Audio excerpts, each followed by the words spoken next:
Hey Haskell, how you doing? I was all year, especially later in the year, we've really seen how talented this defensive line is. How was practicing against a talented front every day helped you guys progress throughout the season?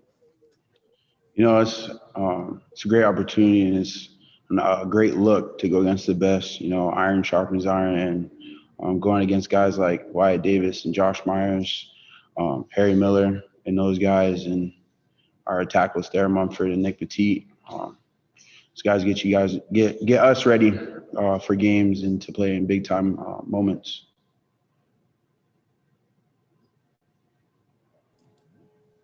Next up will be Tony Gerdeman. Tony?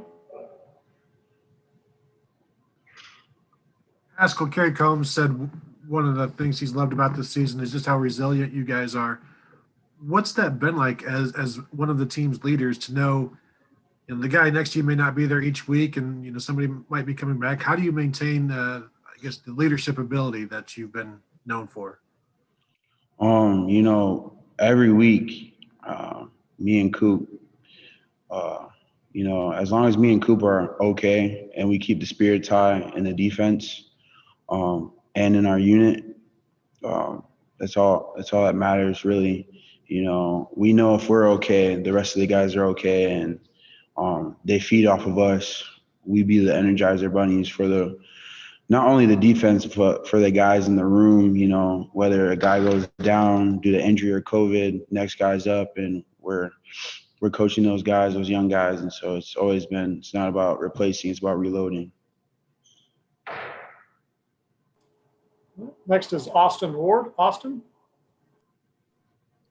Haskell, how far have you seen Teron Vincent come over these last 6-7 games? I know it took a little while for him to get on the field, injuries and stuff over the last couple of years, but what's he giving you guys now? Teron's giving us his all. Everything that he was in high school, he's better now. I don't think anybody's really realized that Teron came off an injury and started playing right away.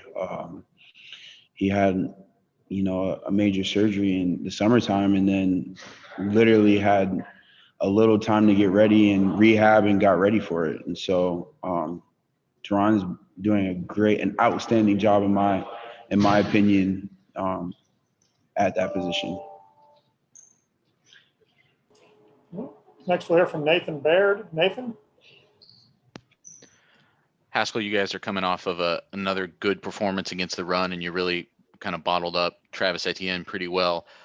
How is the Najee Harris challenge similar? How is it different as far as trying to stop him? No, he's great. Najee's a great running back. He was great. I remember seeing him in high school. We were at the opening. Great dynamic running back. Very powerful, big running back. Great speed. So, again, we have a challenge ahead of us. When you get into this, this March Madness, your talent's going to equate. And so it's just how well you're going to execute, like Coach Day says, and, be able to execute the game plan. And so we have a great challenge ahead of us, and he's a great running back, and he brings a lot of different versatile dynamic to their offense. Next up is Patrick Murphy. Pat? Haskell, this offensive line just won the Joe Moore Award for the best offensive line in the country. And you may disagree. For your guys' line, it sounded like Pete did. But the challenge of going against an offensive line that is that good, is that something that excites you guys as a defensive line, gets you going? Not to take away anything from other guys, but just to play against what is considered the top offensive line in the country, does that get you a little more animated for this game? We got to play our best. This offensive line that we're playing, they're the best. And so that just makes me more excited. You want to play the best. And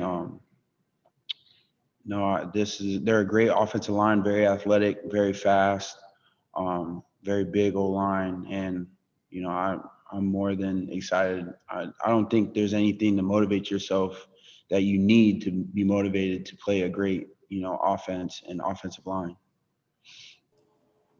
Next will be Dan Hope. Dan? hey, Haskell, just with the line of scrimmage in this game, obviously that was such a big key for you guys in beating Clemson in the semifinals. How big do you think that is once again here to have a chance to beat Alabama? It'll be one in the trenches, no doubt. Games like this will be one up front. If you can't move offensive and defensive lines, then you have no chance at winning, in my opinion. We're offensive linemen and defensive linemen are unsung heroes. So, we might not get the glamorous, the flash, but it's one up front. And, the better front is going to win this game. Next was David Jones. David?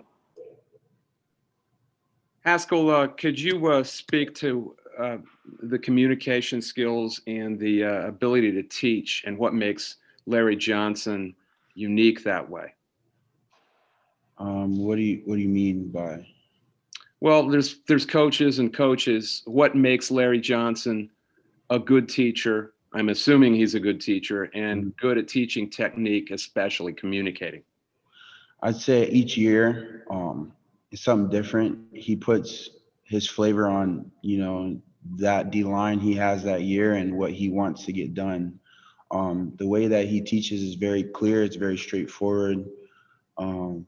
He doesn't, do all the rah. He touches your soul. What do you mean by that?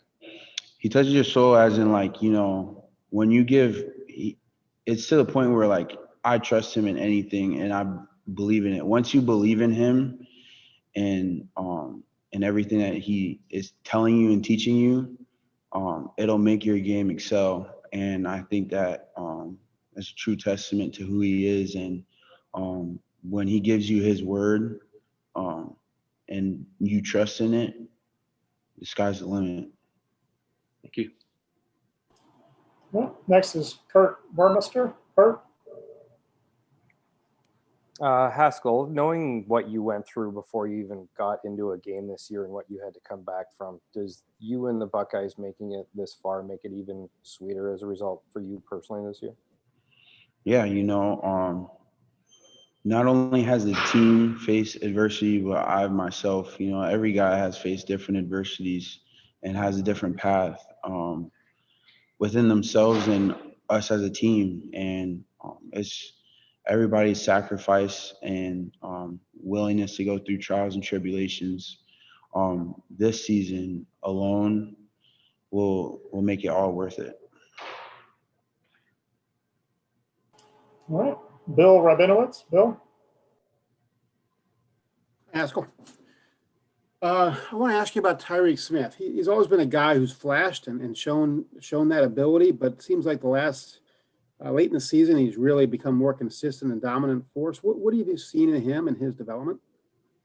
I think we've become more tied in as a D line. The ends are they do their thing and they have their own checkdowns, but I feel like just overall, usually me and Tommy are on the same page, and now the ends have become more tied in with the inside guys. Whereas there used to be kind of a disconnect because they have their own reads, but now there's almost every guy knows every position, even the inside guys. So the connection there has allowed us and allowed him to play faster. His knowledge of the game has enhanced, and he knows when he has one-on-ones, when he doesn't, and what is behind him and where his help is. So I feel that, with more games go on, he's becoming more dominant, and it's a true testament of how he's playing.